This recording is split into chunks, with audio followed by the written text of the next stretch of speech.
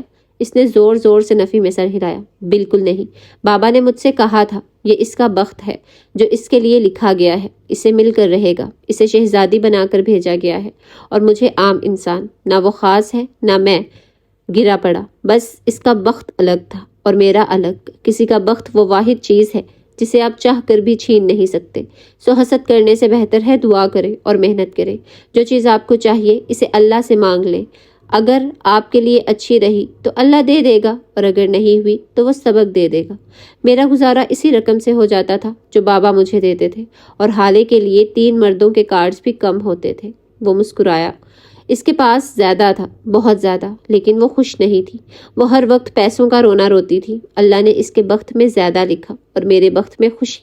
جب جب میں اسے پیسوں کا رونا روتے دیکھتا تھا تب مجھے خود پہ رشک آتا تھا۔ وہ سادہ لہجے میں بول کر خاموش ہو گیا۔ عمر چند ثانیے اس کو دیکھتا رہا، پھر اٹھ کھڑا ہوا۔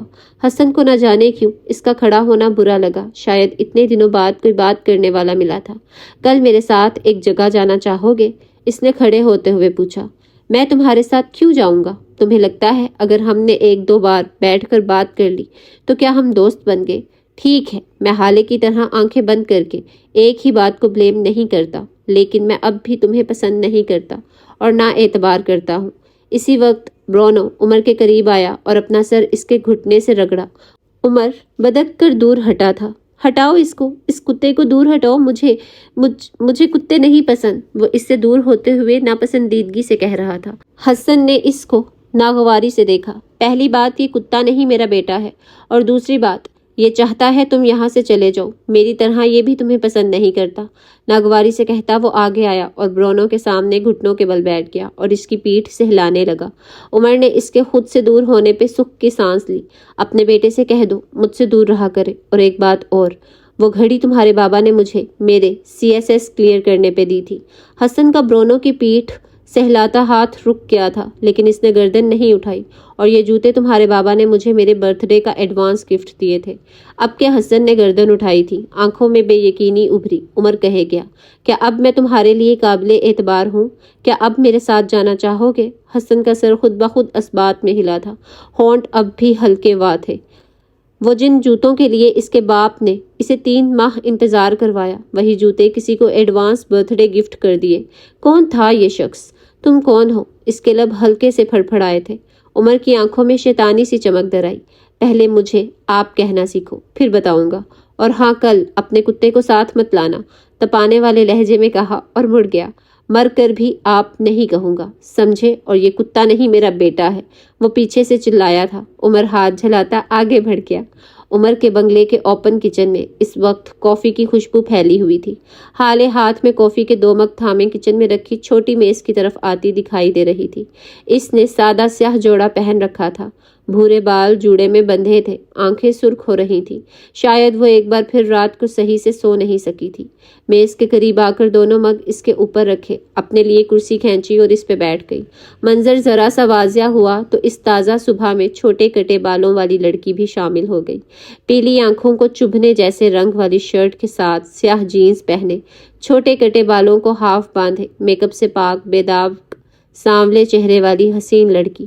اس کی نظریں موبائل پہ جمی تھی۔ کافی کی خوشبو ناک سے ٹکرائی تو اس نے موبائل پہ جھکی نظریں اٹھائیں اور پھر ہلکا سا مسکرائی۔ تھینک یو زوجہ صاحب، مسکراتے ہوئے سر کو خم دیا۔ آپ مجھے حالے بھی کہہ سکتی ہیں، میں جس رشتے کو مانتی ہی نہیں، بار بار مجھے وہی رشتہ یاد دلانا ضروری ہے؟ اس کا لہجہ نارمل تھا۔ لیل نے کافی کا مگ اٹھایا، ایک گھونٹ بھرا، پھر گردن کو پیچھے پھینک کر جیسے مزہ لیا ہو۔ میں تمہیں اس ٹائٹل سے اس لیے نہیں پکارتی کہ تم اس رشتے کو یاد رکھو، بلکہ اس لیے بلاتی ہوں تاکہ میں سینے پہ انگلی رکھ کر بتایا میں لیل سکندر اس رشتے کو یاد رکھ سکوں، کیونکہ اگر میں بھول گئی تو تمہیں سوتن جیسا عذاب سہنا پڑے گا، اور میں یہ نہیں چاہتی۔ وہ سیدھی ہو بیٹھی۔ حالے کا چہرہ ویسا ہی رہا، بے تاثر، سپاٹ۔ آپ دونوں کب سے ایک ساتھ ہیں؟ حالے نے اس کے چہرے کو بغور دیکھتے ہوئے پوچھا۔ 10 سال، وہ بے اختیار کہہ اٹھی۔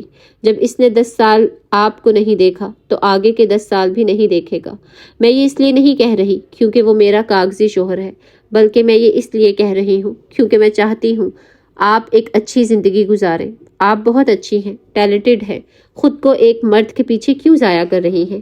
اس کے لہجے میں ہلکا سا تفکر تھا۔ وہ پھر سے وہی سادہ اور فکر کرنے والی لڑکی بن گئی۔ لیل کی آنکھوں میں یکدم جیسے ایک اذیت سی در آئی تھی۔ اگر اس نے 10 سال مجھے نہیں دیکھا تو کسی اور کو بھی نہیں دیکھا۔ اب وہ تمہیں دیکھتا ہے، اور جب تمہیں دیکھتا ہے تو دل دکھتا ہے۔ اس کے چہرے پہ مسکراہٹ تھی، لیکن اس کی آنکھیں اس کے چہرے کا ساتھ نہیں دے رہی تھیں۔ تم نے الفا کو اب دیکھا ہے، اب جان رہی ہو۔ میں اسے تب سے جانتی ہوں جب وہ کچھ بھی نہیں تھا، جب شاید وہ کہیں سے ٹوٹا ہوا دل لے کر آیا تھا، شاید کہیں سے بہت زیادہ ہرٹ ہو کر آیا تھا۔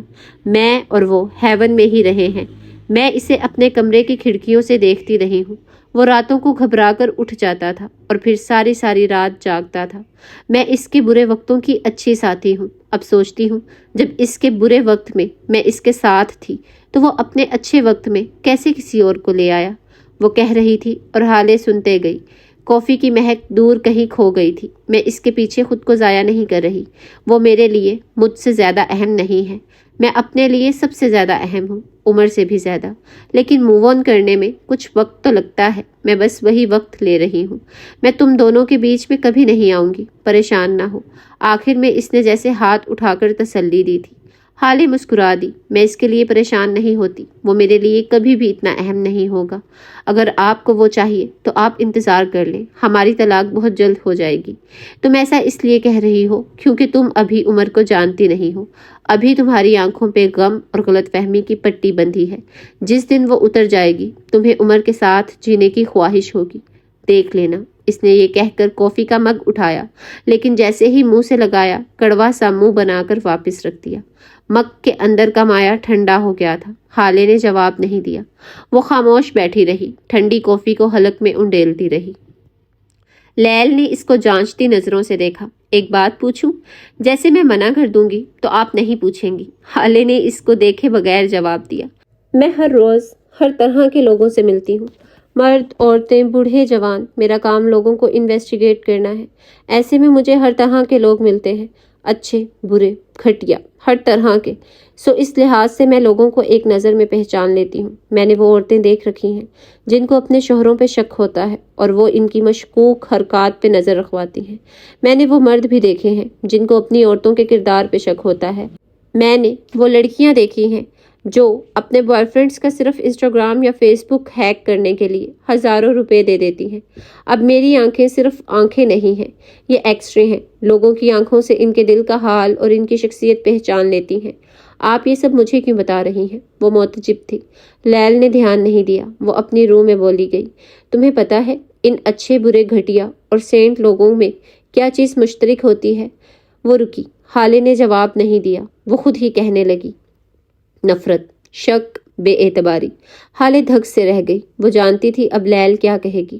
سو مختصر یہ کہ میں نے لوگوں کی آنکھوں میں نفرت دیکھ رکھی ہے، بے اعتباری دیکھ رکھی ہے، شک دیکھ رکھا ہے، اور وہ مکمل ہوتا ہے۔ ان کی آنکھوں میں مکمل شک ہوتا ہے، مکمل نفرت۔ نہ جانے کیوں مجھے تمہاری آنکھوں میں الفا کے لیے وہ سب کچھ نظر نہیں آتا۔ تم اس کے ساتھ ایک گھر میں رہ رہی ہو، تم اس کے ساتھ کام کر رہی ہو، تم اس سے فیورز لے رہی ہو۔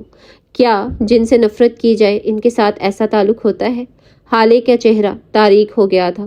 کبھی جو میں تمہیں وہ مرد دکھا دوں جن کو اپنی عورت پہ شک ہوتا ہے تو تم دیکھو وہ کس طرح اس کے ہاتھ کا کھانا تک پسند نہیں کرتے، وہ کس طرح اس کے ساتھ ایک گھر میں رہنا عذاب سمجھتے ہیں، کس طرح ان کو ہر جگہ ذلیل کرتے ہیں، ان کو حقارت کی نگاہ سے دیکھتے ہیں۔ میں تمہیں وہ عورتیں دکھاؤں جن کو اپنے پارٹنر کے ماضی یا حال کا سراغ لگانا ہوتا ہے، تو تم دیکھو کہ اس کی آنکھوں سے کس طرح اپنے شوہر یا اپنے بوائے فرینڈ کے نام پہ ان کی آنکھوں سے شعلے نکلتے ہیں، کس طرح ان کا چہرہ نفرت سے دہکتا ہے، کس طرح ان کی زبانیں زہر اگلتی ہیں۔ حال سلطان، میں لیل سکندر ہوں، میں لوگوں کو ایک نظر میں پہچان لیتی ہوں۔ سو اب تم مجھے بتاؤ، تمہاری آنکھوں میں عمر کے لیے مکمل نفرت نہیں ہے؟ کیوں؟ تمہاری آنکھوں میں دور کہیں اسے بے گناہ دیکھنے کی تمنا ہے۔ تم ہرٹ ہو، غصے میں ہو، لیکن مجھے نہیں لگتا کہ تم اس سے نفرت کرتی ہو۔ حالے نے سفید پڑتے چہرے کے ساتھ اس کو دیکھا۔ کیا اس کی آنکھیں اس طرح اس کے راز فاش کر رہی تھی؟ اسے لگا تھا جیسے وہ کبھی کسی کی آنکھوں میں دیکھ کر بات نہیں کر سکے گی۔ چند لمحہ وہ کچھ بول نہیں سکی۔ وہ بہت قریبی تھا لیل۔ کافی دیر بعد جب وہ بولی تو اس کی آواز جیسے کہیں دور سے آ رہی تھی۔ جب میں نے اس رات اس سڑک پہ اس کو دیکھا تھا تو میں اسے تکلیف میں نہیں دیکھ سکی۔ اس کی آواز نے میرے قدم روک لیے، جیسے کسی بہت عزیز بے حد قریبی انسان کی آواز آپ کو مجبور کر دیتی ہے۔ بالکل اسی طرح اس نے مجھے مجبور کر دیا کہ میں رک جاؤں، اور میں رک گئی لیل، میں رک گئی۔ اس نے گردن موڑ کر لیل کو دیکھا۔ وہ اسے ہی دیکھ رہی تھی۔ کہ کسی غیر کی آواز آپ کو اس طرح مجبور کر سکتی ہے؟ اس کی آواز ہلکی تھی۔ کوئی 21-22 سال کی لڑکی اتنی بے وقوف نہیں ہوتی کہ وہ آدھی رات کو کسی غیر مرد کو اپنے کندھے کے سہارے ہسپتال لے جائے اور وہاں اسے اپنا شوہر بتائے۔ کوئی لڑکی اتنی بے وقوف نہیں ہوتی کہ کسی غیر آدمی کا بل نہ دینے پر اپنے بچپن کے دوست سے لڑنے لگ جائے۔ کوئی لڑکی اتنی بے وقوف نہیں ہوتی کہ کسی بھی ایرے گہرے کو اپنا خون دے دے۔ میں نے اسے خون دیا ہے کیونکہ وہ پہلی نظر میں ہی برا نہیں لگا۔ لیل اسے دیکھتی رہی۔ حالے نے کہنا جاری رکھا، ہم جب بھی ملے میرا دل ہمیشہ یہی کہتا تھا کہ وہ میرا دوست بن کر میرے ساتھ رہے۔ اس کی آنکھیں کسی اپنے کی آنکھیں لگتی ہیں۔ اس کی آواز مجھے مجبور کرتی تھی کہ میں اس کی بات سنوں۔ وہ اتنا اچھا اور سادہ بولتا تھا کہ اس کا بولنا کبھی برا ہی نہیں لگا۔ پہلے دن سے ایک حفاظت کا احساس تھا جو اس کے ساتھ نتھی ہو گیا تھا۔ مجھے لگا تھا ساری دنیا بھی اگر میرا برا چاہے تو یہ شخص نہیں چاہ سکتا۔ وہ ایسا لگا تھا، لیکن پھر اس کی آنکھوں میں قرب اتر آیا۔ سارے احساس مٹ گئے، ساری ہمدردیاں ختم ہو گئیں۔ وہ مہربان آدمی یکدم بدل گیا۔ اس نے مجھے ساری رات اپنی گاڑی کی ڈگی میں بند کر دیا۔ حفاظت کا احساس ایک دم سے ختم ہو گیا۔ اس کی آواز یکدم بری لگنے لگی۔ اس کی آنکھوں سے خوف آنے لگا۔ اس کی سانس حلق میں اٹکی تھی۔ وہ کسی عزیز کی یاد دلاتا تھا۔ وہ اچانک بالکل غیر ہو گیا۔ وہ جس کی باتوں پہ اعتبار آتا تھا، یکدم ساری بے اعتباری اس کے ساتھ جڑ گئی۔ میں نے کبھی ایسا نہیں چاہا تھا، میں نے تو کبھی ایسا نہیں سوچا تھا۔ وہ ذرا دیر کو خاموش ہوئی، پھر دوبارہ کہنا شروع کیا، ہاں میں اس سے مکمل نفرت نہیں کرتی۔ میں اس کے ساتھ ایک گھر میں رہ رہی ہوں، اس کے ساتھ مل کر کام کر رہی ہوں، کیونکہ میرے دل کا ایک کونا گواہی دیتا ہے کہ وہ بے گناہ ہے۔ اس کی آنکھیں چیخ چیخ کر کہتی ہیں، میرا اعتبار کرو، اور مجھے اعتبار ہونے لگتا ہے۔ میں دور کہیں چاہتی ہوں کہ وہ بے گناہ نکل آئے۔ اس سے میری انا کو ٹھیس پہنچے گی، لیکن میں یہ چاہتی ہوں۔ عمر ایسا نہیں کر سکتا۔ میں چاہتی ہوں ان لفظوں کی لاج رہ جائے۔ میں چاہتی ہوں وہ ویسا ہی نکلے جیسا پہلی نظر میں لگا تھا، سچا اور مہربان اور قریبی۔ میں اس کے ساتھ کام کر رہی ہوں۔ کیا آپ کو لگتا ہے کوئی لڑکی اتنی بے وقوف ہے کہ اپنے اصل اغواکار کے ساتھ مل کر اپنے نقلی مجرم ڈھونڈے گی؟ میں نہ چاہتے ہوئے بھی دور کہیں اس پہ اعتبار کرتی ہوں۔ میں اس کی آنکھوں میں دیکھ کر اس کو الزام نہیں دے سکتی، کیونکہ اگر اس نے میری آنکھوں میں دیکھ کر کہہ دیا وہ بے گناہ ہے تو میں ایمان لے آؤں گی۔ وہ سچا ہے، میں مان لوں گی۔ اگر مجھے اس کے خلاف ثبوت نہ ملتے تو میں کبھی بھی اسے بلیم نہ کرتی، لیکن انسان کا ایک جھوٹ اس کے ہر سچ کو مشکوک کر دیتا ہے۔ لیکن عمر کے پاس ثبوت ہیں حالے، تم ایک بار اس کی سن تو لو۔ آپ کو لگتا ہے میں نے نہیں سنا؟ وہ آدھے ادھورے سچ میرے پاس لایا تھا، اپنی مرضی کا سچ دکھا دیا اور جو چاہا چھپا دیا۔ میں حال سلطان ہوں، میں انصاف پسند ہوں۔ ہاں ٹھیک ہے، جب تک میں شوکڈ تھی، ٹراما میں تھی، میں نے عمر کو الزام دیا، لیکن میں نے پھر ہر پہلو پہ غور کیا، ہر چیز اپنی نظروں سے دیکھی، اور وہی ہوا، عمر جھوٹا نکلا۔ اس نے کہتے ہوئے میز سے اپنا موبائل اٹھایا، ایک دو بٹن دبائے اور ایک ویڈیو پلے کر کے موبائل لیل کے چہرے کے آگے کیا۔ وہ سانولے چہرے پہ اچنبھا لیے اسکرین کو دیکھنے لگی۔ یہ عمر کے گھر کے پچھلے دروازے کی CCTV فوٹیج تھی۔ تاریخ تھی 26 اپریل، رات کے 3 بجے کا وقت تھا۔ وہ شاید کوئی آواز سن کر باہر آیا تھا۔ نیند بھری آنکھوں سے 5 منٹ تک ہر جگہ چیک کیا اور پھر واپس جاتا نظر آیا اور یہیں ویڈیو ختم ہو گئی۔ لیل نے مردہ آنکھیں اٹھا کر حالے کو دیکھا۔ وہ زخمی لہجے میں کہے گئی، اس نے مجھ سے کہا کہ اس رات وہ سو گیا تھا اور وہ صبح اٹھا تھا۔ اس نے جھوٹ کہا۔ عمر حیات جھوٹا ہے، لیکن حالے وہ اسی وقت اندر چلا گیا تھا۔ لیل نے اس کی صفائی میں کچھ کہنا چاہا جب حالے نے اس کو ٹوک دیا۔ ایک جھوٹ باقی تمام سچ مشکوک کر دیتا ہے۔ اگر عمر سچا تھا تو اسے یہ ویڈیو مجھے دکھانی چاہیے تھی، لیکن اس نے چھپا لی کیونکہ وہ ڈر گیا تھا۔ اور ڈرتا کون ہے؟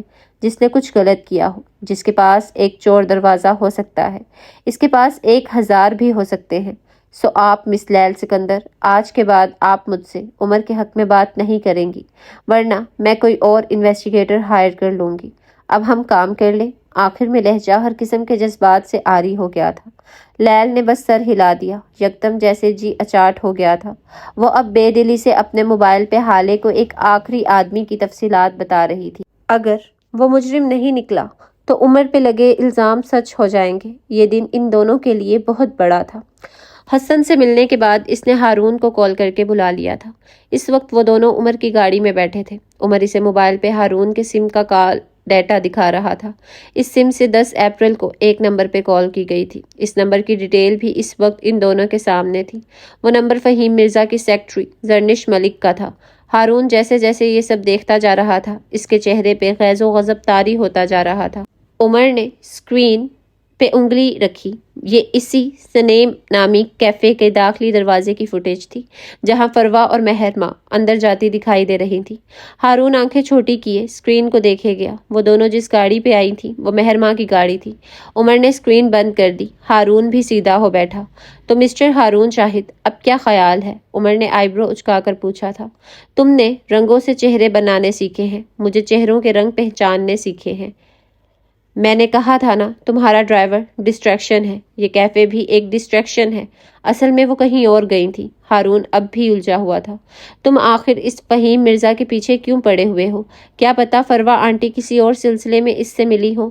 عمر نے سنجیدہ نظروں سے اس کو دیکھا۔ ہارون شاہد، جس طرح پہلا تاثر آخری تاثر ہوتا ہے، اسی طرح دل میں آیا پہلا خیال آخری خیال ہوتا ہے۔ وہ اللہ کی طرف سے ملا ہوا جواب ہوتا ہے، کیونکہ دل اللہ کا گھر ہے۔ لیکن ہم ایسے لوگ ہیں جو دل کی گواہیوں کو مانتے ہی نہیں۔ جس لمحے مجھے یہ معلوم ہوا حالے اغوا ہوئی ہے، میرے دل میں فروا کا خیال آیا، اور فروا یہ کام کسی طاقتور آدمی کو ساتھ ملائے بغیر نہیں کر سکتی، اور ظاہر ہے اس کے لیے ایسا کوئی بھی کام وہی آدمی کرے گا جس کی جج صاحب سے یا حالے سے کوئی دشمنی ہو، اور جج صاحب کی حالیہ دشمنی فہیم مرزا سے ہے۔ کڑی سے کڑی ملی اور میرے دل نے اس شخص پہ مہر لگا دی۔ اب جب تک میں ان دونوں کو مکمل چیک نہ کر لوں مجھے سکون نہیں آئے گا۔ اب کیا کرنا ہے آگے؟ کرنا کیا ہے؟ میں حالے کی وجہ سے اس معاملے میں سستی نہیں دکھا سکتا۔ ان کا کام کرنے کا طریقہ سست ہے اور میرے پاس اب زیادہ وقت نہیں ہے۔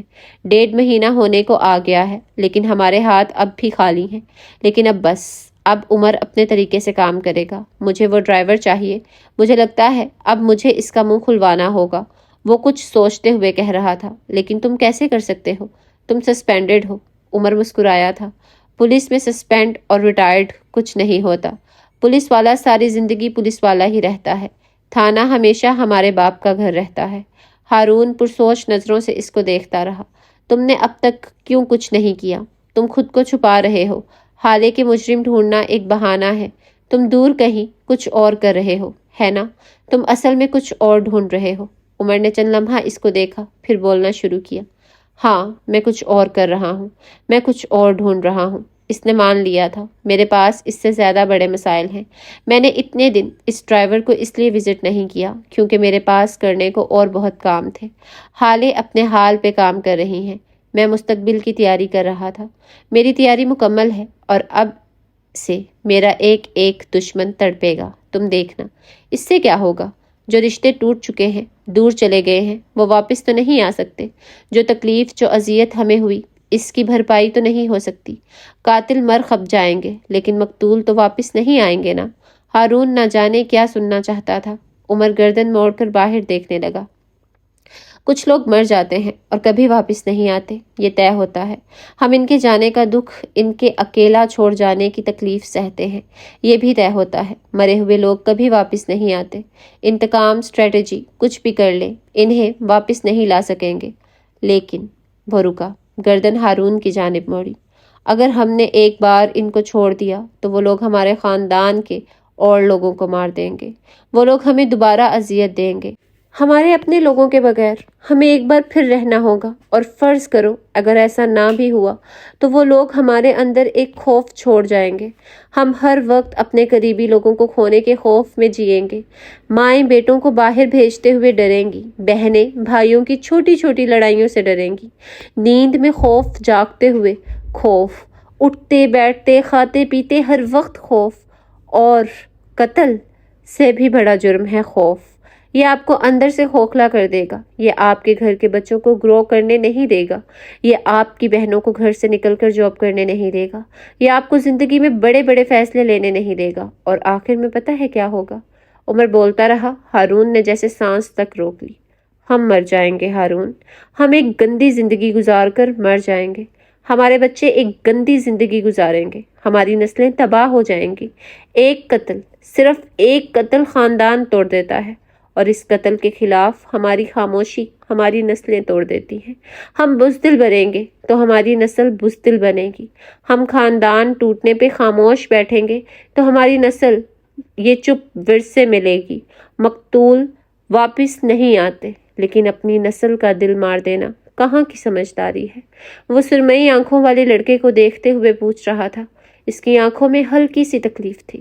ہارون نے جواب نہیں دیا، اس نے بس ایک گہری سانس ہوا کے سپرد کی۔ کیا مجھے تمہاری گن مل سکتی ہے؟ کافی دیر بعد ہارون نے اس سے پوچھا تھا۔ عمر نہیں چونکا، وہ اسی طرح بیٹھا رہا۔ میری گن کا کیا کرو گے؟ کیا دوسرے قتل کا ارادہ ہے؟ عمر مسکرا کر پوچھ رہا تھا۔ ہارون مسکرا بھی نہ سکا۔ تمہیں کیسے پتا؟ وہ بدبخت بول سکا۔ میں عمر حیات ہوں، مجھے سب پتا ہوتا ہے۔ اچھا بتاؤ، کیا کرو گے گن کا؟ اس نے بات بدل دی۔ میرے ساتھ جن لوگوں نے غلط کیا، جن لوگوں نے مجھے استعمال کیا، میری معصومیت کا فائدہ اٹھایا، ان کو چاہیے کہ حساب دے۔ اگر میں اپنے ساتھ ہونے والی زیادتیوں پہ سب کو معاف کرتا رہا تو میری نسل بزدل ہو جائے گی، اور میں یہ نہیں چاہتا۔ جو تعلقات ٹوٹ گئے، دور چلے گئے۔ اس کی آنکھوں کے سامنے بے اختیار حالے کا چہرہ آیا۔ میں انہیں واپس لا سکوں یا نہیں، انہیں جوڑ سکوں یا نہیں، لیکن میں اپنے ساتھ زیادتی کرنے والے لوگوں کو معاف کر کے مزید عزیز لوگوں کو نہیں کھو سکتا۔ انہیں حساب دینا ہوگا، وہ ایک عزم سے کہہ رہا تھا۔ عمر نے کندھے اچکائے۔ یہ تمہاری بقا کی جنگ ہے، تم اس میں ہتھیار مجھ سے لے کر جاؤ گے، اور میں تمہیں اتنی فیورز کیوں دوں گا؟ کیونکہ تم مجھے پسند کرتے ہو، ہارون نے وثوق سے کہا تھا۔ عمر نے ایک زوردار کہکا لگایا، گردن پیچھے پھینکتے وہ ہنستا گیا، یہاں تک کہ اس کی آنکھوں میں پانی بھر گیا۔ تم بالکل بچے ہو ہارون۔ تمہیں واقعی لگتا ہے میں تمہیں پسند کرتا ہوں؟ وہ ہنستے ہوئے کہہ رہا تھا۔ میں نے سنا تھا بلی کے خواب میں چھچڑے، آج بلے کے خواب میں بھی دیکھ لیے، وہ اپنی آنکھیں صاف کرتا ہوا کہہ رہا تھا۔ تم بہت فنی ہو۔ خیر، اس نے اپنی گاڑی کی ڈیش بورڈ سے اپنی پستول نکالی اور ہارون کی ہتھیلی کھول کر اس میں تھما دی۔ ہارون خاموش نظروں سے اس کو دیکھتا رہا۔ عمر کہے گیا، حکومت کی طرف سے ملی ہے یہ، کسی مسئلے میں نہ پھنسا دینا مجھے، ویسے ہی زندگی عذاب ہو رکھی ہے۔ آخر میں اس نے کڑوا سا منہ بنایا۔ جب کوئی پینٹر کسی کا چہرہ پینٹ کرتا ہے نا، تو وہ چہرے کا ہر زاویہ دیکھتا ہے۔ ہارون عمر کو دیکھتے ہوئے کہنے لگا، خوبصورتی، بدصورتی، دانا، داغ، دھبا، جھریاں، ہم سب دیکھتے ہیں، ہم سب پہچانتے ہیں۔ اداسی، غم، تکلیف، خوشی، مسرت، ہم ہر جذبہ آنکھوں سے سکین کر لیتے ہیں۔ تم چہروں کے رنگ جانتے ہو عمر، لیکن تم صرف سازش کا دانہ دیکھتے ہو، فراڈ کی جھریاں دیکھتے ہو، جھوٹ کا دھبا دیکھتے ہو۔ لیکن میں اعتبار کی جلد دیکھتا ہوں، پسندیدگی کی لکیریں دیکھتا ہوں، خوشی کی چمک دیکھتا ہوں۔ صرف میں نہیں، ہر آرٹسٹ دیکھتا ہے۔ بتاؤں کیوں؟ کیسے؟ عمر نے جواب نہیں دیا۔ ہارون خود کہے گیا، کیونکہ ہم آرٹسٹ ہوتے ہیں، ہم لوگوں کو چہرے کی آنکھوں سے نہیں دل کی آنکھوں سے دیکھتے ہیں۔ ہمارے پاس کام کی چیز صرف دل ہوتی ہے اور دل کی گواہی جھوٹی نہیں ہوتی۔ تم مجھ پہ اعتبار کرتے ہو، یہ تمہاری آنکھیں کہہ رہی ہیں۔ تم مجھے پسند کرتے ہو، یہ تمہارا چہرہ کہہ رہا ہے۔ اس میں تمہارا کوئی کمال نہیں ہے، یہ مجھے اللہ کی طرف سے ملا انعام ہے۔ ہارون شاہد کو دلوں میں جگہ بنانی آتی ہے۔ گن کے لیے تھینک یو، وہ نرم لہجے میں کہتا گاڑی کا دروازہ کھولتا باہر نکل گیا۔ پیچھے عمر نے گہری سانس بھری تھی، ساتھ بڑبڑایا تھا، سرمئی بلانا ہو تو۔ لیل کے فلیٹ کے دروازے کے باہر کھڑا عمر پوری طرح خوف زدہ تھا۔ ہارون سے ملنے کے بعد اس کا ارادہ اپنے گھر جا کر حالے سے بات کرنے کا تھا۔ جب لیل نے اس کو کال کر کے اپنے گھر بلا لیا اور اب وہ پچھلے 5 منٹ سے یہیں کھڑا بیل بجا رہا تھا، لیکن مجال ہے جو دروازہ کھل جائے۔ اب کی بار اس نے ڈور بیل پہ ہاتھ رکھا تو جیسے ہٹانا بھول گیا۔ اسی وقت دروازے کا لوک کھلا اور لیل کا چہرہ نمودار ہوا۔ ایک دروازہ کھولنے میں اتنا وقت کون لگاتا ہے؟ گرمی میں مرنے والا ہو گیا تھا میں۔ وہ اندر آتے ہی لیل پہ گرجا تھا، جبکہ وہ نوٹس لیے بغیر دروازہ بند کرتی اس کے پیچھے ہی اندر آئی۔ میں کام کر رہی تھی اور تمہاری زوجہ تمہاری دستک پہچانتی ہے، لیکن چونکہ اسے تم سے سخت نفرت ہے تو اس نے دروازہ نہیں کھولا۔ وہ عام سے لہجے میں بولی تھی، جبکہ صوفے پہ بیٹھی حالے نے کوئی رد عمل نہیں دیا۔ عمر نے حالے کو دیکھا تو جیسے رک سا گیا۔ وہ صبح صبح اسے دیکھنے کا عادی ہو گیا تھا۔ آج صرف ایک دن اسے جلدی گھر سے جانا پڑا اور آج ہی اس کا دل بری طرح بے چین ہو گیا۔ یہ تو چند گھنٹوں کی بات تھی، ایک دن وہ ہمیشہ کے لیے اسے نہیں دیکھ سکے گا۔ پھر وہ اس بے چینی کا کیا کرے گا؟ اس لڑکی کا زندگی سے چلے جانے کا خیال ہی دل کو خالی کر دیتا تھا۔ وہ چند سیکنڈ مزید اس کو دیکھتا رہا اور پھر نظر پھیر لی۔ اس کی اگلی نظر میز پہ پڑے کافی کے خالی مگز اور آدھے ادھورے کھائے ہوئے سینڈوچز کی پلیٹ پہ پڑی۔ وہ خاموشی سے آگے آیا، مگز اور پلیٹ اٹھا لیے اور کچن کی طرف بڑھ گیا۔ اب یہ بھی میں دھوں، صاف کیوں نہیں رکھتی تم اپنا گھر؟ وہ جاتے جاتے بڑبڑایا تھا۔ لیل حالے کے ساتھ صوفے پہ جا کر بیٹھ گئی۔ جس دن تم میرے گھر آنا چھوڑ دو گے، اس دن میں اپنے گھر کے کام خود کرنے لگ جاؤں گی۔ میں نے تمہارے جیسی پھوہڑ لڑکی نہیں دیکھی۔ یہ سنک دیکھو کتنا خراب ہو گیا ہے، چکنائی جم گئی ہے۔ وہ برتن سنک میں رکھتے ناپسندیدگی سے کہہ رہا تھا۔ ہاں تو تم صاف کر دو نا، کیا میرا کوئی حق نہیں تم پہ؟ پرسوں آ جانا، مل کر صفائی کریں گے۔ کیا کہتے ہو؟ وہ لیپ ٹاپ پہ کھٹ پٹ ٹائپ کرتی بولی تھی۔ میں تمہارے گھر کا ملازم نہیں ہوں، ASP عمر حیات ہوں۔ میں تمہارے گھر پہ تمہاری مرضی سے صفائی کرنے آؤں گا۔ میں پرسوں نہیں، سنڈے کو آؤں گا، سمجھی؟ وہ برتن دھوتے ہوئے جل کر بولا تھا۔ لیل مسکرا دی تھی۔ Suspended ASP۔ اس نے سسپینڈڈ پہ زور دیا تھا، وہی جس پہ انکوائری بیٹھی ہوئی ہے، اور وہ دوبارہ اپنی انکوائری کال پہ نہیں گیا۔ کل تو تمہاری فوٹو اخبار میں بھی چھپ چکی ہے، اور کتنا جھیلو گے اپنی زوجہ کا کارنامہ؟ وہ ہلکے پھلکے لہجے میں بول رہی تھی۔ عمر کے برتن دھوتے ہاتھ رکے تھے۔ ویسے ایک بات ہے، اتنی بڑی فوٹو کون لگاتا ہے؟ میرا ڈمپل بھی نظر نہیں آ رہا۔ اسے ایک اور صدمہ لگا تھا۔ حالے نے ایک خاموش نظر ان دونوں پہ ڈالی تھی۔ اب اگر آپ دونوں کی نوک جھونک اور مذاق مستی ختم ہو گئی ہو تو ہم کام کر لیں۔ حالے کی سنجیدہ آواز پہ عمر نے مڑ کر اس کو دیکھا تھا۔ اسے کئی لوگوں نے کہا تھا کہ اس کی آواز ایسی ہے جسے گھنٹوں سنا جا سکتا ہے، لیکن اگر حالے بولتی رہے تو عمر اسے ساری زندگی سن سکتا ہے۔ آج اس نے اعتراف کیا تھا۔ زوجہ صاحب، تمہیں اگر میرے ہاتھ میں لیپ ٹاپ دکھ رہا ہے تو یہ بھی دیکھو کہ میں اس پہ کام کر رہی ہوں، اور الفا برتن نہیں دھو رہا، اپنی اینزائٹی دور کر رہا ہے۔ برتن دھونا اس کے لیے تھیراپی ہے۔ اصل میں ابھی تم اسے جانتی نہیں نا۔ اس نے جانتی پہ زور دیا تھا۔ خیر، یہاں آؤ۔ اس نے لیپ ٹاپ سامنے رکھی، چھوٹی میز پہ رکھا اور خود نیچے فرش پہ بیٹھ گئی۔ عمر اپنے ہاتھ خشک کرتا ہوا ان کی طرف آیا اور لیل کے ساتھ نیچے بیٹھ گیا۔ یہ ہے تمہاری لسٹ کا وہ تیسرا آدمی جس کی ڈیٹیلز نکالنے میں مجھے سب سے زیادہ وقت لگا۔ لیل اسکرین کو دیکھتے ہوئے کہنے لگی۔ اسکرین پہ ایک وجیح صورت کم و بیش 55 سال کے آدمی کی تصاویر گردش کر رہی تھی۔ اس کا نام ہے اسحاق کبیر، ریٹائرڈ ایمبیسڈر۔ 3 سال قبل اس نے ریٹائرمنٹ لے لی تھی اور اب اپنی ایک لا فرم چلاتا ہے۔ اصل میں اس کا کاروبار یہ نہیں ہے۔ اس کا اصل کاروبار گنز کی سمگلنگ ہے، جس کی بنا پہ یہ شیر علی اور ندیم علی کو بھی جانتا ہے، اور ان کے ساتھ اس کے کافی اچھے ورکنگ ریلیشن شپ ہیں۔ اس کے بابا سے کیا تعلق ہے؟ حالے نے بیچ میں سوال کیا تھا۔ بہت برا تعلق ہے۔ اس کی بیٹی نے 1 سال قبل اپنے بوائے فرینڈ کو گھر پہ بلایا اور اسے باندھ کر ٹارچر کر کے جان سے مار دیا۔ اس نے 2 دن تک اسے ایک کمرے میں قید کر کے رکھا اور اسے مختلف طریقوں سے ایذا پہنچاتی رہی۔ کبھی بلیڈ سے کٹس لگائے تو کبھی سگریٹ سے جلایا اور آخر میں اس کا گلا کاٹ کر مار دیا۔ وہ ایک ذہنی مریضہ تھی۔ اسے شروع سے اپنے قریبی لوگوں کے ساتھ یہی سب کچھ کرنے کی عادت تھی۔ لیل عام سے لہجے میں بتا رہی تھی اور حالے کے رونگٹے کھڑے ہو رہے تھے۔ عمر خاموشی سے سن رہا تھا یہ سب کچھ۔ ان دونوں کے لیے یہ صورتحال نئی نہیں تھی۔ خیر اس بار وہ پکڑی گئی اور اسے جیل لے جایا گیا۔ اس لڑکے کی فیملی میں اس کے بھائی نے قتل کا کیس دائر کر دیا اور فیصلہ تمہارے بابا کی عدالت میں آیا۔ انہوں نے 3 پیشیوں کے اندر اس لڑکی کو سزائے موت سنا دی۔ اس کا باپ اور اس کی پھپھو بہت چھٹپٹائے۔ اپنی بیٹی کو بے گناہ ثابت کرنے کے لیے ہر قسم کی کوشش کر کے دیکھ لی۔ جج صاحب کو ڈرایا دھمکایا، پیسے آفر کیے، لیکن کچھ نہ ہو سکا۔ بالآخر اس نے سپریم کورٹ میں درخواست دائر کر دی۔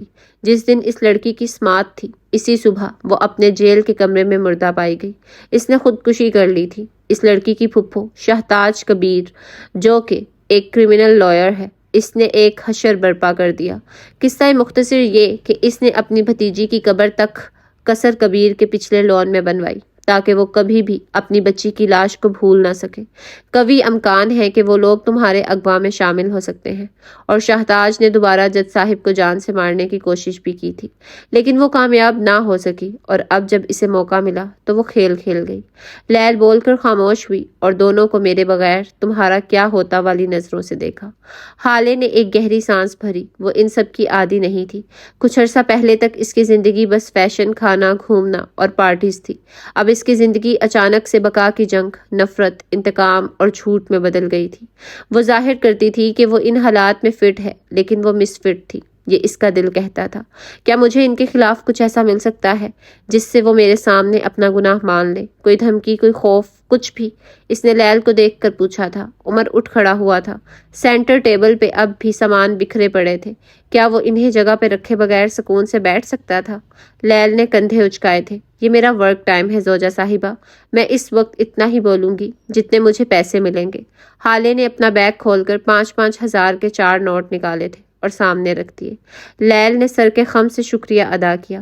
تم انہیں دھمکا نہیں سکتی کیونکہ وہ ان سب چیزوں سے بہت آگے آ گئے ہیں۔ تم انہیں خوف زدہ بھی نہیں کر سکتی کیونکہ اگر ان کو خوف ہوتا تو ویسے کاموں میں نہ پڑتے۔ تم صرف ایک کام کر سکتی ہو، تم ان کے راز لا کر ان سے کچھ بھی کروا سکتی ہو۔ ان کی کمزوری ان کا پیسہ ہے، ان کا راز ان کا پیسہ ہے۔ نیب کی طرف سے ان پہ ڈھیروں کرپشن چارجز ہیں۔ ان کے گھر پہ 3 بار ریڈ لگا ہے لیکن کچھ نہیں ملا۔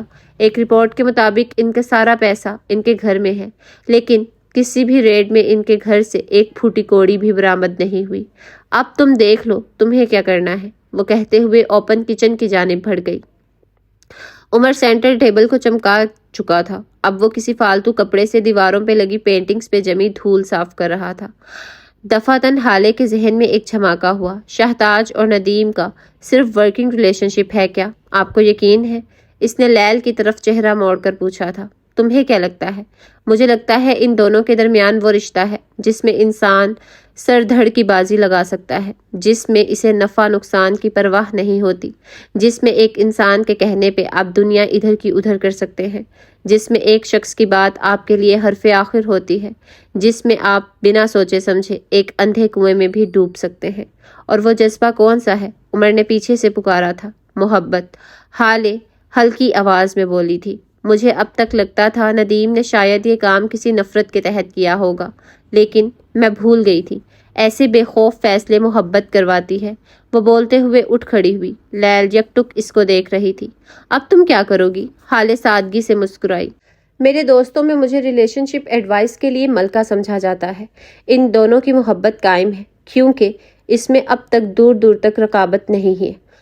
محبت کو رقابت کا خوف دلاؤں گی اور محبت خوف زدہ ہو جائے گی۔ یہ ایک کمزور لمحہ ہوگا اور اس کمزور لمحے میں کسی بھی انسان کے دل کی بات جان سکتی ہوں۔ لیل اور عمر بس اس کو دیکھے گئے۔ وہ اپنا بیگ اٹھائے باہر نکل گئی۔ سلطان منزل کا لون اس وقت ویران تھا۔ کوئی وقت تھا جب یہاں بیٹھ کر چائے پی جاتی تھی، باتیں کی جاتی تھی، لیکن اب نہ باتیں رہیں نہ باتیں کرنے والے لوگ۔ محل نما گھر میں رہ گئی تھی تو بس ایک نحوست۔ اسی نحوست بھرے گھر کے لون میں اس وقت حسن سلطان اکیلا بیٹھا تھا جب مہرماں اور سفیر اسے اپنی جانب آتے دکھائی دیے۔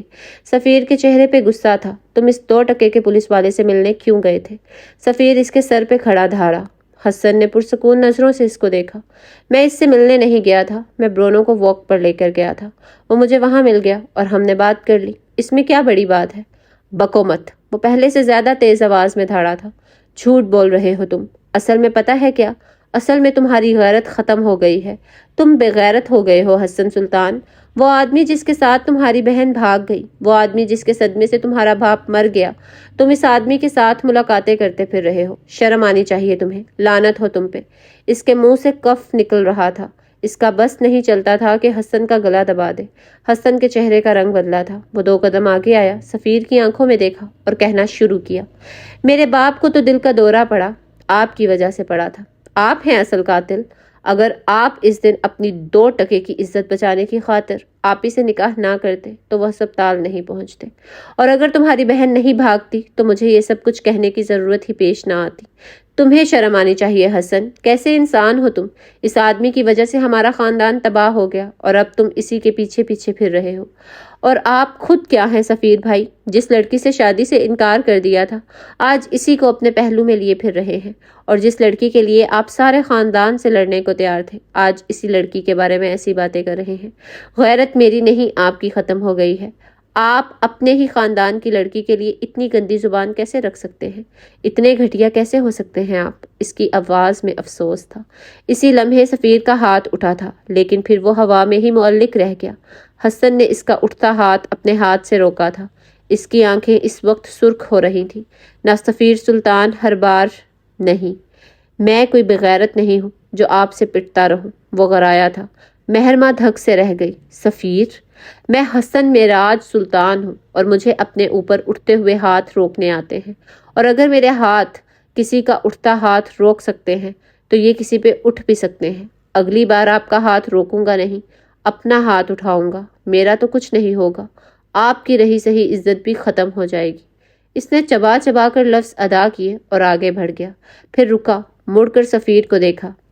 ویسے میری بہن کے شوہر نے آپ کا صحیح نام رکھا ہے، نامرد کہیں کے، وہ حقارت سے کہتا آگے بڑھ گیا۔ اس لون میں حق تک کھڑے سفیر اور مہرماں کو چھوڑ کر ہم فروا سلطان کے کمرے میں چلتے ہیں۔ اس پرتعیش کمرے کا دروازہ کھول کر اندر آؤ تو سامنے ہی فروا سلطان سنگھار میز کے سامنے بیٹھی اپنے میک اپ کو آخری ٹچ دیکھ رہی تھی۔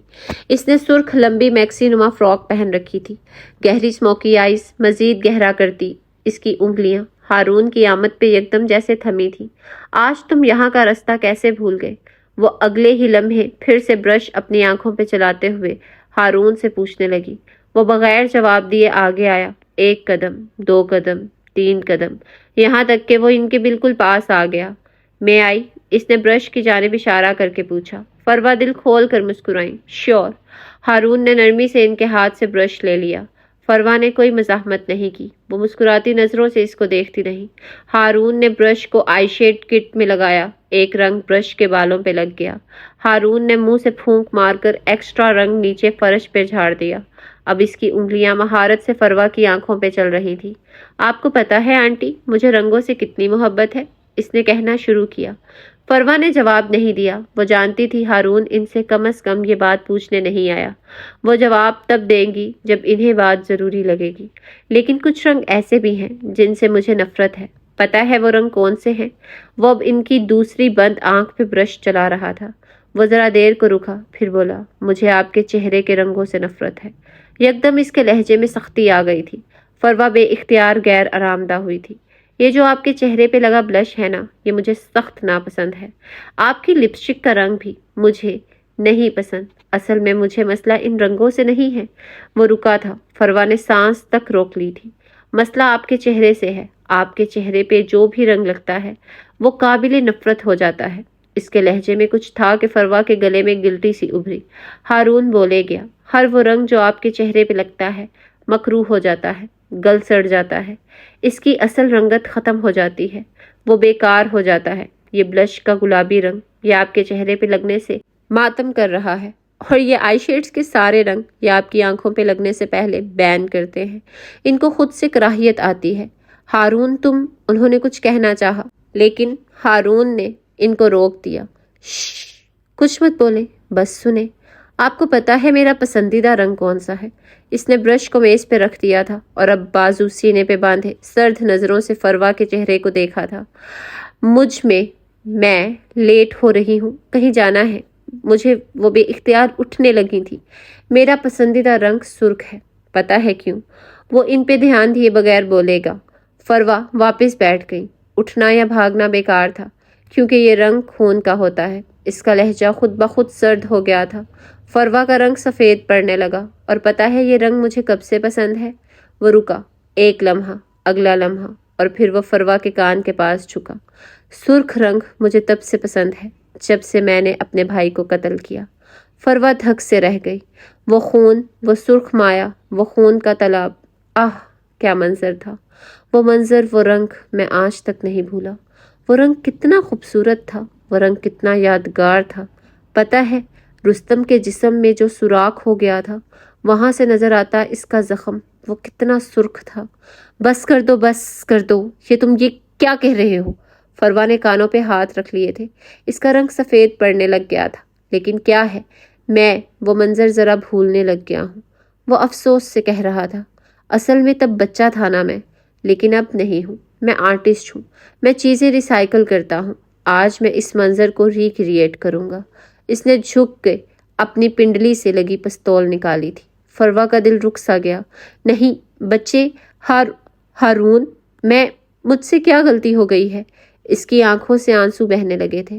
ہارون نے پستول کی ٹھنڈی نال فروا کے ماتھے پہ رکھ دی۔ فروا کو لگا تھا اب وہ کبھی سانس نہیں لے سکیں گی۔ آپ کی جرت کیسے ہوئی کہ آپ مجھے استعمال کریں؟ وہ غرایا تھا۔ فروا کرسی پہ بیٹھی تھی اور ہارون اٹھ کر اس کی کرسی کے گرد چکر کاٹنے لگا۔ میرا ڈرائیور، میری سم، میری گاڑی، آپ نے حالے کے اغوا میں مجھے فریم کرنا چاہا، ہمت کیسے ہوئی؟ وہ بلند آواز میں دھاڑا تھا۔ میں نے رستم کو اس لیے مار دیا کیونکہ وہ مجھ سے میرے باپ کو چھین رہا تھا، اور اب میں آپ کو ماروں گا کیونکہ آپ نے مجھ سے حالے کو چھینا ہے۔ میں آپ کی جان لے لوں گا جس طرح رستم کی جان لے لی۔ سوچیں، جب میں 10 سال کا ہو کر قتل کر سکتا ہوں تو 24 سال کا ہو کر مجھے کون روکے گا؟ وہ اب ان کے سامنے آ کر کھڑا ہو گیا تھا اور پستول کو فروا کی گردن پہ رکھ دیا۔ وہ مردہ آنکھوں سے اس کو دیکھے گئی۔ ساکت، سن، آپ کو سوچنا چاہیے تھا، پاگلوں سے پنگا لیتے وقت سوچنا چاہیے تھا۔ میرا کیا ہے، آپ کو مار دوں گا اور مجھ سے کوئی پوچھنے والا بھی نہیں ہوگا۔ میرا باپ MNA ہے، اس کے تعلقات ہیں، ہمارے پاس پیسہ ہے، میں ثبوت مٹا دوں گا، میرا باپ منہ بند کروا دے گا۔ وہ بول رہا تھا اور فروا بہتے آنسوؤں کے ساتھ اس کو سن رہی تھی۔ اس کی گردن مسلسل نفی میں ہل رہی تھی۔ وہ یہاں سے بھاگنا چاہتی تھی لیکن ٹانگوں میں جان نہیں تھی۔ وہ بولنا چاہتی تھی لیکن زبان مفلوج تھی۔ آپ نے میرے ساتھ کتنا غلط کیا، جانتی ہیں میں کتنی تکلیف میں ہوں، کس اذیت سے گزر رہا ہوں، کچھ پتہ بھی ہے آپ کو؟ اس کی آواز سرد سے سرد ترین ہوتی جا رہی تھی۔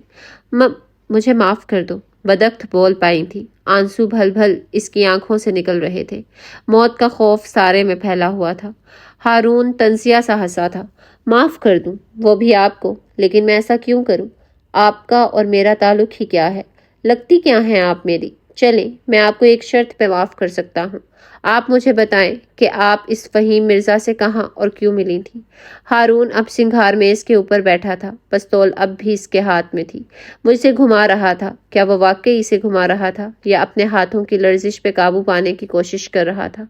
وہ بس مجھ سے ہیون کی بات کرنا چاہتا تھا۔ اسے لگا تھا میں معراج بھائی سے بات کر سکتی ہوں۔ اس نے مجھ سے کہا کہ میں معراج بھائی سے کہوں کہ ہم حالے کا رشتہ اس صورت میں قبول کریں گے کہ وہ ہیون کے کاغذات حالے کو جہیز کی صورت دے دے۔ ظاہر ہے میں نے منع کر دیا۔ وہ تیز تیز بولتی جا رہی تھی۔ آنسو تھم گئے تھے۔ ہارون ان کے قریب جھکا۔ رفاقتوں کے نئے خواب خوشنما ہیں مگر گزر چکا ہے اب تیرے اعتبار کا موسم۔ وہ سرد مسکراہٹ کے ساتھ گنگنایا تھا اور پھر اگلے ہی لمحے اس نے پستول فروا کے ماتھے پہ رکھ دی اور انگلی ٹریگر پہ۔ فروا کا سانس جہاں تھا وہیں تھم گیا۔ آنکھوں کی پتلیاں ساکت ہو گئیں۔ سچ بتائیں آنٹی، بالکل سچ، اب فہیم مرزا سے کیوں ملی؟ اس کے لہجے میں چٹانوں جیسی سختی تھی۔ فروا نے بے اختیار تھوک نگلا۔ اسی لمحے کمرے کا دروازہ کھلا اور حسن سلطان اندر داخل ہوا۔ ہارون نے برق رفتاری سے اپنا پستول والا ہاتھ پیچھے کیا تھا۔ فروا کا سانس اب تک اٹکا ہوا تھا۔ آپ یہاں ہیں؟ مجھے ملازم نے آپ کے آنے کا بتایا۔ پورے گھر میں ڈھونڈ رہا ہوں آپ کو، وہ چوکھٹ سے ذرا آگے کھڑا اچنبے سے کہہ رہا تھا۔ لمحے کے 1000ویں حصے میں ہارون خود کو سنبھال چکا تھا۔ میں آنٹی سے تمہارا ہی پوچھنے آیا تھا، اور پھر رک گیا۔ ان کو میری کچھ ہیلپ چاہیے تھی، ہے نا آنٹی؟ اس نے شل بیٹھی فروا کو دیکھ کر تائید چاہی تھی۔ فروا نے سن ہوتے جسم کے ساتھ اسبات میں سر ہلایا تھا۔ حسن کو یہاں سے اس کا چہرہ نظر نہیں آ رہا تھا، لیکن وہ اب بھی متذبذب تھا۔ تم چلو، میں آتا ہوں، ہارون نے اس سے کہا تو وہ بے دھیانی میں سر ہلاتا باہر نکل گیا۔ ہارون بھی ایک آخری نظر فروا کے بے جان ہوتے وجود پہ ڈال کر باہر نکل گیا۔ کافی دیر تک وہ اسی طرح بیٹھی رہی، ساکت، شل۔ تمہارا پسندیدہ رنگ سرخ ہے نا؟ وہ بہت دیر بعد آئینے کو دیکھ کر بڑبڑائی تھی۔ تمہیں آخری بار نظر آنے والا رنگ بھی سرخ ہوگا۔ اس نے جیسے کوئی فیصلہ کر لیا تھا۔ اس کا جسم اب بھی کانپ رہا تھا، کان اب بھی سائیں سائیں کر رہے تھے، پستول کی ٹھنڈی نال اب بھی پیشانی پہ چپتی محسوس ہو رہی تھی۔ موت کیسی ہوتی ہے آج اسے اندازہ ہو گیا تھا۔